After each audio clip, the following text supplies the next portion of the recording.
Hi friends, welcome back to ladies planet. ഇന്ന് ഞാൻ വന്നിട്ടുള്ളത് ബറാത്ത് സ്പെഷ്യൽ കായ്ക്കറിയുടെ റെസിപ്പി ആയിട്ടാണ്. ഈ കായ്ക്കറി എന്ന് പറയുമ്പോൾ കോഴിക്കോട് കണ്ണൂരൊക്കെ ഭാഗത്ത് ബറാത്തിന് ഉണ്ടാക്കുന്ന നേന്ത്രപ്പഴമൊക്കെ ചേർത്തിട്ടുള്ളൊരു പായസമാണ്. അപ്പോൾ ഞങ്ങളുടെ മലപ്പുറത്തൊന്നും ഞാനങ്ങനെ അധികം ഈ കായ്ക്കറി കണ്ടിട്ടില്ല കേട്ടോ. ഞങ്ങൾ ബറാത്തിന് മെയിനായിട്ട് ഉണ്ടാക്കുന്നത് ചക്കരച്ചോറാണ്. പിന്നെ പൂവട പായസമൊക്കെ ഉണ്ടാക്കുന്നവരുണ്ട്. പക്ഷേ എൻ്റെ വീട്ടിലൊക്കെ ചെറുപ്പം മുതൽ തന്നെ ഈ ചക്കരച്ചോറാണ് ഉണ്ടാക്കൽ. അപ്പോൾ ഞാൻ കഴിഞ്ഞ വർഷം ബറാത്തിന് ചക്കരച്ചോറിൻ്റെ വീഡിയോ ചെയ്തിട്ടുണ്ടായിരുന്നു. അപ്പോൾ അത് കാണണമെങ്കിൽ അതിൻ്റെ ലിങ്ക് ഞാൻ ഡിസ്ക്രിപ്ഷൻ ബോക്സിൽ കൊടുത്തിട്ടുണ്ട്. അപ്പോൾ ഈ കായ്ക്കറിയുടെ റെസിപ്പി എനിക്ക് ഫേസ്ബുക്കിലെ ഫുഡ് ഗ്രൂപ്പിൽ നിന്നാണ് കിട്ടിയത്. പലതരത്തിലുള്ള റെസിപ്പീസ് കണ്ടു. അപ്പോൾ ഞാൻ എല്ലാം കൂടെ കണ്ടിട്ട് എൻ്റേതായ രീതിയിലാണ് ഇത് ഉണ്ടാക്കുന്നത്.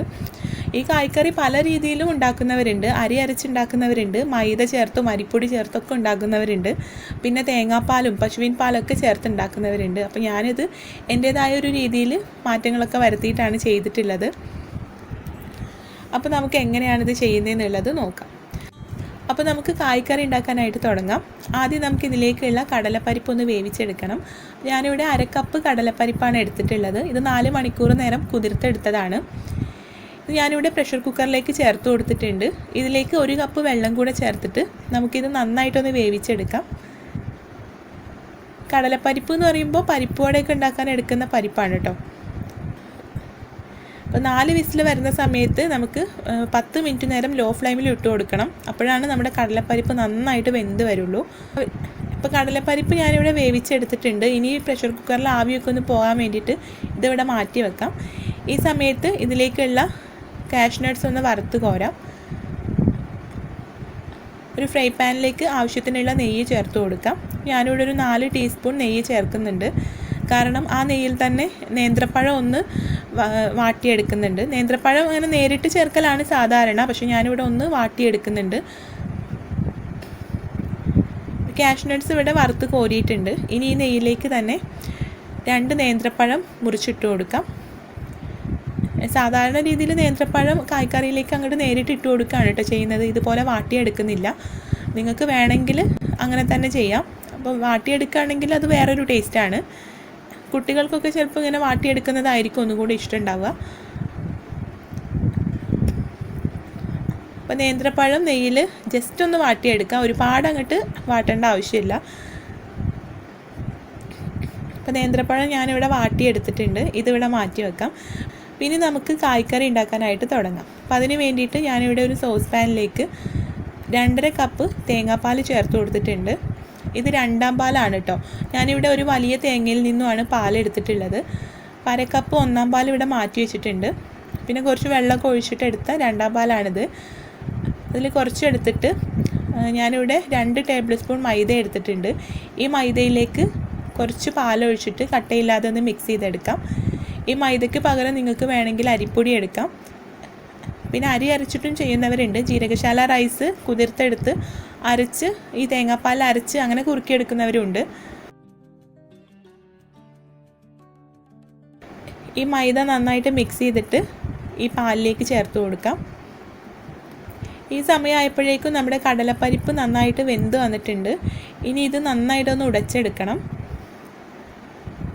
ഇതിവിടെ നന്നായിട്ടൊന്ന് ഉടച്ചെടുത്ത് മാറ്റി വെക്കാം. ഇനി നമുക്ക് ഫ്ലെയിം ഓൺ ചെയ്തിട്ട് ഈ മൈദയും തേങ്ങാപ്പാലും കൂടെ നന്നായിട്ടൊന്ന് കുറുക്കിയെടുക്കാം. ഇതിലേക്ക് ആവശ്യത്തിനുള്ള പഞ്ചസാര കൂടെ ചേർത്ത് കൊടുക്കാം.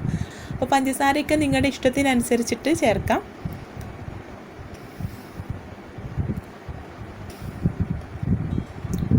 ഇനി ഇത് നന്നായിട്ടൊന്ന് കുറുക്കിയെടുക്കാം.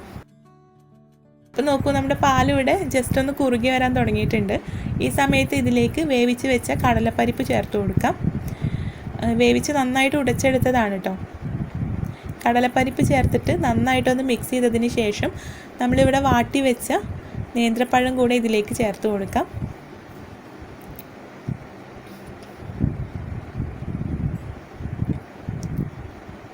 നമുക്ക് നന്നായിട്ടൊന്ന് മിക്സ് ചെയ്തെടുക്കാം.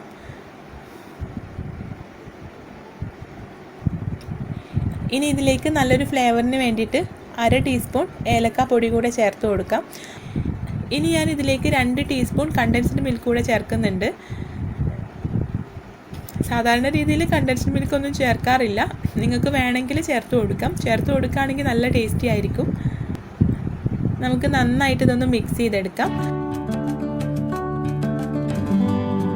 ഇപ്പോൾ കായ്ക്കറി നന്നായിട്ട് തിളച്ച് വരാൻ തുടങ്ങിയിട്ടുണ്ട്. ഇനി ഇത് വെരി ലോ ഫ്ലെയിമിലേക്ക് മാറ്റിയിട്ട് ഒരു 5 മിനിറ്റ് നേരം നമുക്കിതൊന്ന് ഇളക്കി കൊടുക്കണം.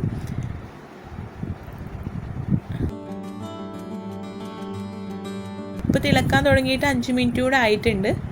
ഇനി ഇതിലേക്ക് നമ്മൾ എടുത്തു വെച്ച തേങ്ങയുടെ 1/4 പാലും കൂടെ ചേർത്തിളക്കി നമുക്ക് ഫ്ലെയിം ഓഫ് ചെയ്ത് കൊടുക്കാം. അങ്ങനെ ബറാത്ത് സ്പെഷ്യൽ കായ്ക്കറി ഇവിടെ റെഡി ആയിട്ടുണ്ട്. പിന്നെ ഈ പാൽവാഴയ്ക്കും കായ്ക്കറി ഒന്നാണോ എന്നുള്ളൊരു ഡൗട്ട് എനിക്ക് കുറേ കാലമായിട്ടുള്ളതാണ്. അപ്പോൾ നിങ്ങൾക്ക് അറിയെങ്കിൽ ഒന്ന് പറഞ്ഞു തരിക. കാരണം ഞങ്ങളുടെ നാട്ടിൽ ഇത് രണ്ടും ഉണ്ടാക്കാറില്ല. പിന്നെ പാൽവാഴയ്ക്കയിൽ ചൊവ്വരിയൊക്കെ ചേർക്കുന്നത് കണ്ടിട്ടുണ്ട്. ഈ കായ്ക്കറി നിങ്ങളൊന്ന് ട്രൈ ചെയ്ത് നോക്കണം കേട്ടോ. നല്ല ടേസ്റ്റിയാണ്. ഇത് ട്രൈ ചെയ്ത് നോക്കിയിട്ട് ഫീഡ്ബാക്ക് അറിയിക്കുക. ഈ വീഡിയോ നിങ്ങൾക്ക് ഇഷ്ടമായിട്ടുണ്ടെങ്കിൽ ലൈക്ക് ചെയ്യാനും ഷെയർ ചെയ്യാനും മറക്കരുത്. അപ്പോൾ നമുക്ക് അടുത്ത നല്ലൊരു വീഡിയോ ആയിട്ട് കാണാം. താങ്ക്